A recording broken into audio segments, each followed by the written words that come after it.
Ladies and gentlemen, welcome to Euro Truck Simulator 2. In this episode we're going to take another job. Wow. But first we're going to read this mail. Need money, we can help. Alright. Let's see how much we can borrow. Probably not that much yet. 100,000. No, I'd like to go all the way up to 400,000. Let's hold on for a bit and take a couple more jobs. So let's look at the quick job menu.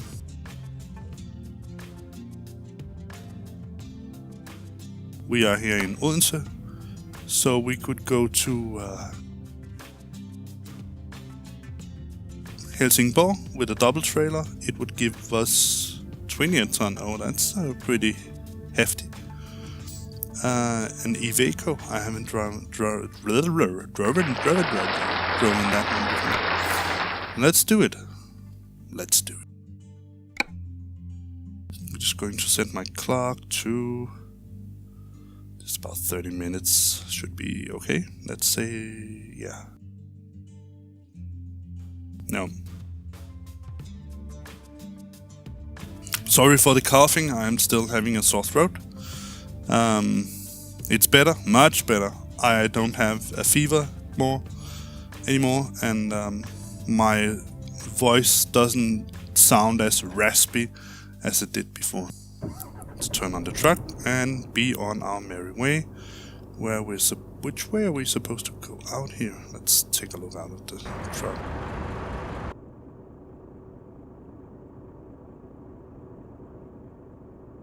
Let's see. Oh, we're supposed to go perhaps this way around. Let's take a look.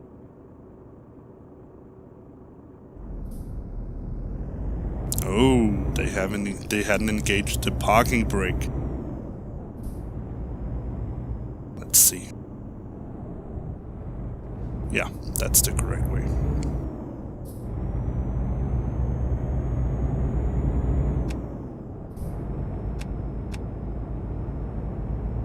This looks like a pretty neat truck.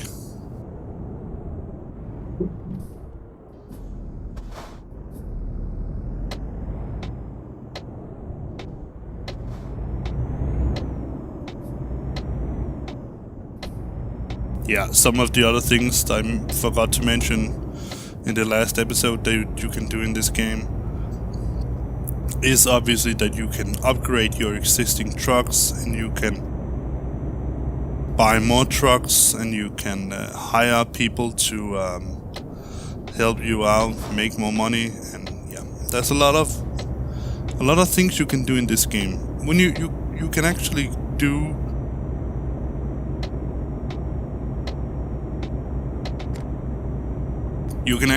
that when you get to a certain point of the game, that you can simply stop driving trucks around. You don't need to do it.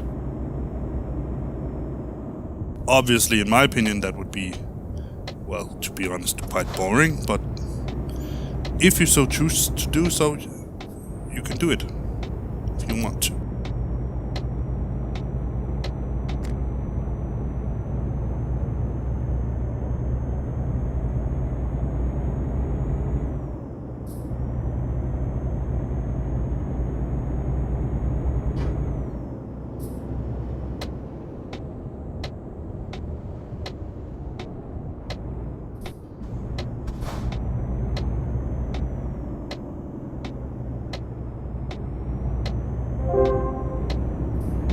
New mail. Please.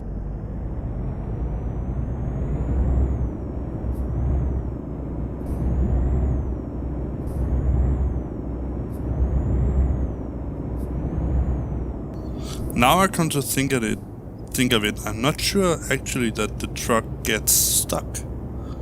It might be that it simply is not. It's only a 4x2, I think it's called,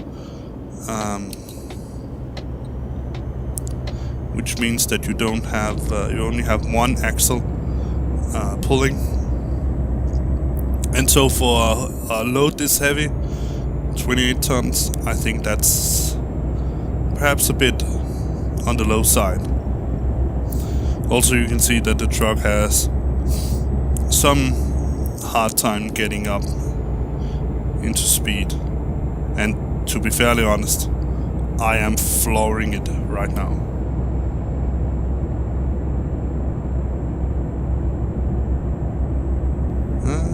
I'm pretty annoyed that I don't have... sorry. There we were.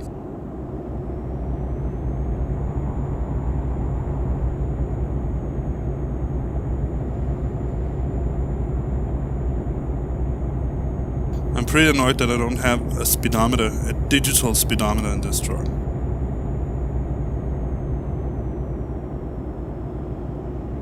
Also, I would say a major difference.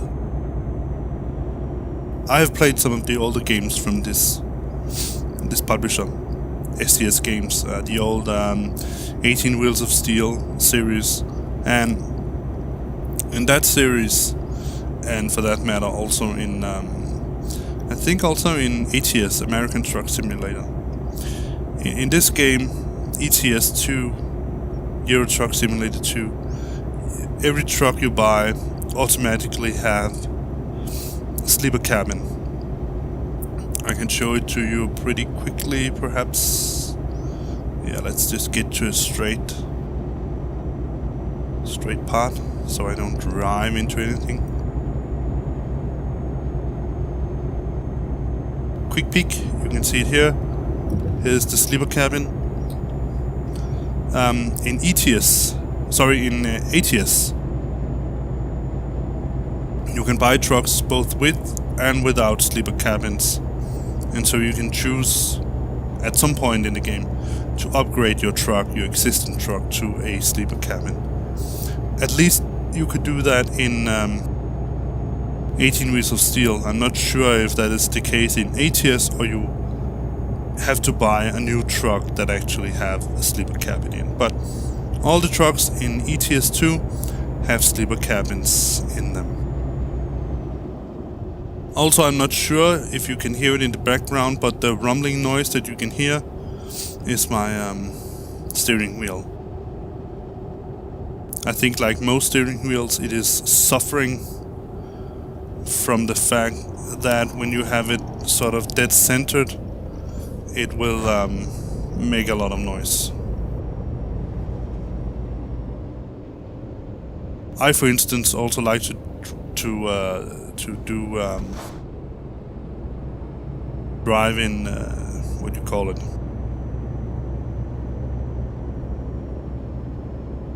A racing simulator called R-Factor 2, and if you block your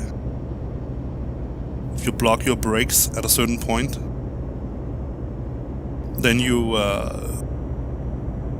carve so much rubber out of your tires that it actually, my steering wheel, it sounds horrible. It sounds like it's going to break, and it's really noisy.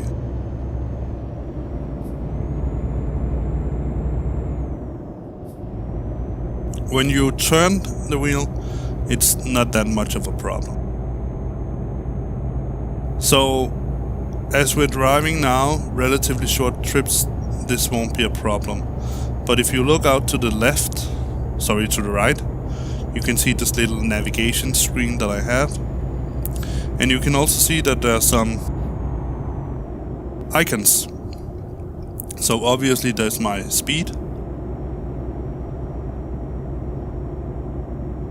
Also I have what gear I am currently using. I'm just going to see if I can get it to go one step up. Yeah, so I don't use that much fuel. You can see the fuel gauge, then you can see a bed. And when you drive longer trips, you will need to sleep. And so as that little bed gets filled up with yellow, you need to go sleep. And obviously the rest is sort of self-explanatory. You have the mail, which means that I've got a mail. You have the date. Also, one thing, I'm going to edit these parts out, But if you at some point notice that you can hear something crying in the background, and possibly also notice that something is going on with the game, it's because I am home alone with my 2 children. My son, who is 7, who's sleeping at the moment, and my daughter, who's almost 3, who is supposed to be sleeping at the moment, but she has a relatively high fever, and so she might make some noises in the background, and I need to go check on her, and so that might make some interruptions in the game. Like I said, I will do my best to edit those parts out, but yeah, you know, that doesn't always work like it's supposed to do.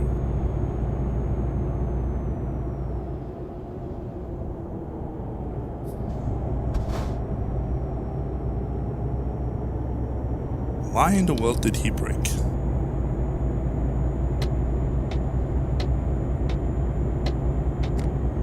Let's see if I can get past him. See, that would be, I think,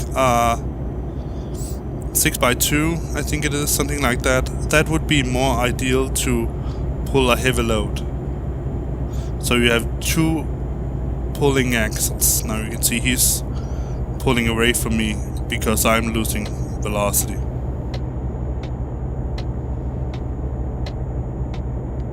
Now, why does that matter? Well, it matters because obviously you can hopefully imagine that if you have more tires on the road pulling a given heavy load away, then you will have more traction, and with more traction you can gain velocity quicker. So yeah. So one of the reasons I love driving in this game is something like this. Now I know it's a game, and I know that this is just animated, but I actually do enjoy a view like this, even if it's in a game. I think it's so lovely. Also, one funny thing is that in the old 18 Wheels of Steel, where you drove around in America, in the US, at some point you could get to see which one is the right one. I think it's this one.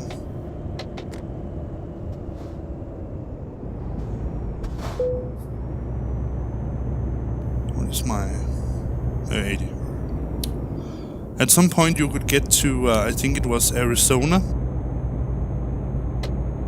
And it will only be a graphic, it wouldn't do anything with you or against you, but you could see a UFO flying around above you.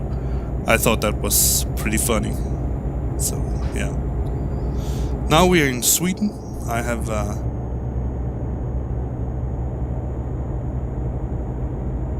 have also driven a bit around in Sweden. I had a vacation here for a couple of years ago with at that point it was my girlfriend, but now she's my wife. And at that point we didn't have our youngest daughter, we only had our son. But we had the whole big family, my parents, her parents, and our son.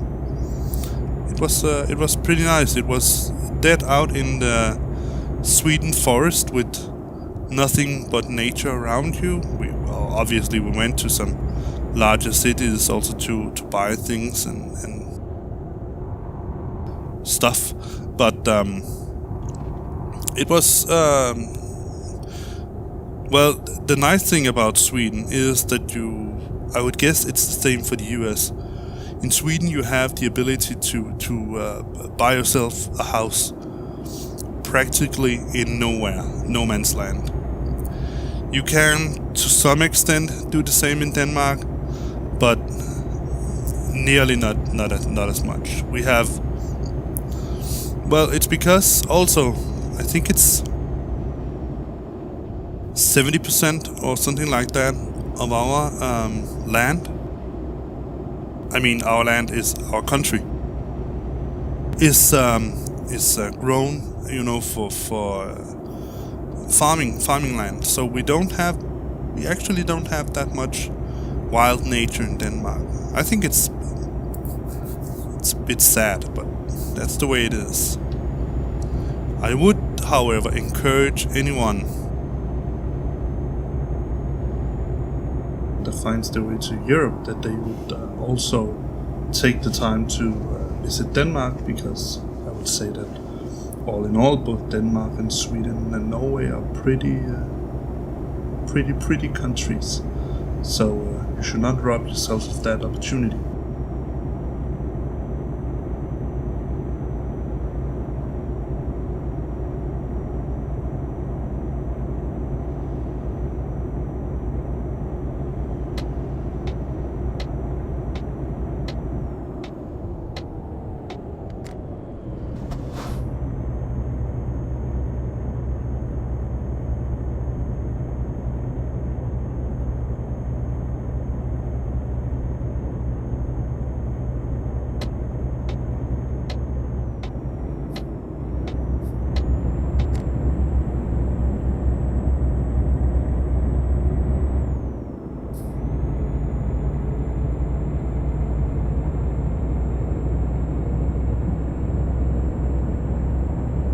I might do some videos, I think, of Denmark at some point. As some of you know, I have something going with that was a big lag. I have something going with the flat Earth discussions. And to my dismay, they seem to think that the only way to prove this or that is to go out and take a picture of it. In their sense, it should be with the Nikon, I think it is, P900 or similar, even though, well, astronomers have equipment that is much more suited for astronomical images and stuff like that, but nevertheless, that's what they say. So, but my take on this is to embrace and use the knowledge that I have from physics to show how dead wrong they are. So, let's deliver these goods and see what's in store for us. Let's see.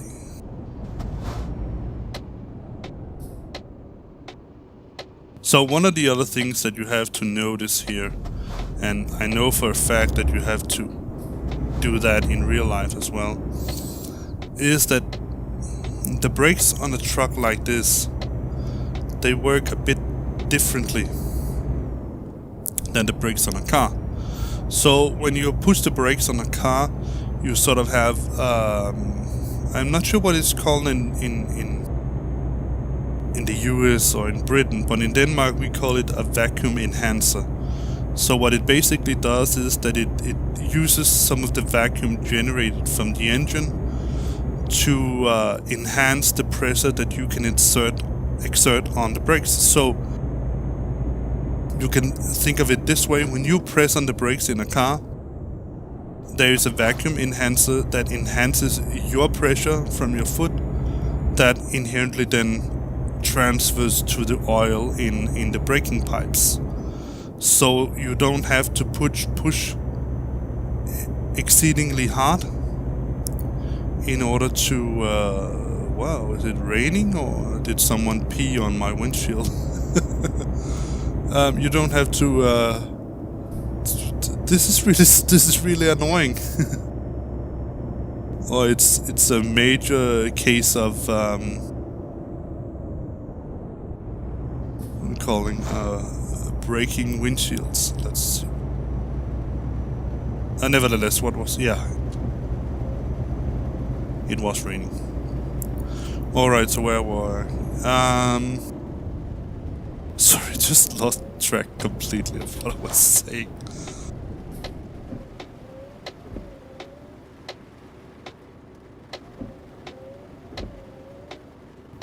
Oh. Thank you. What kind of horn was that? Let's see. Yeah, I think this is... oh, Gotta be kidding me.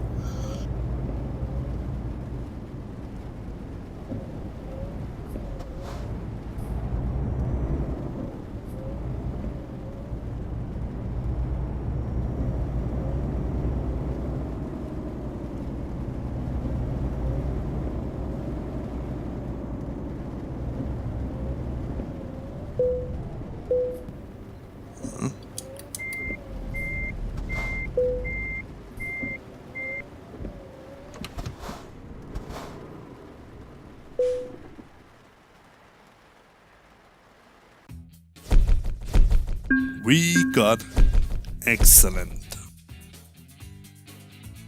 And we got to level 2, so now I can show you what I was babbling about. So you can see we have this ADR training, which means that we can drive with explosive, flammables, all those sorts of nice chemicals. We have long distance, which means that we can take long and longer trips. We have high value cargo, which means that we can take more highly valued cargo. We can take fragile cargo, which we don't need to.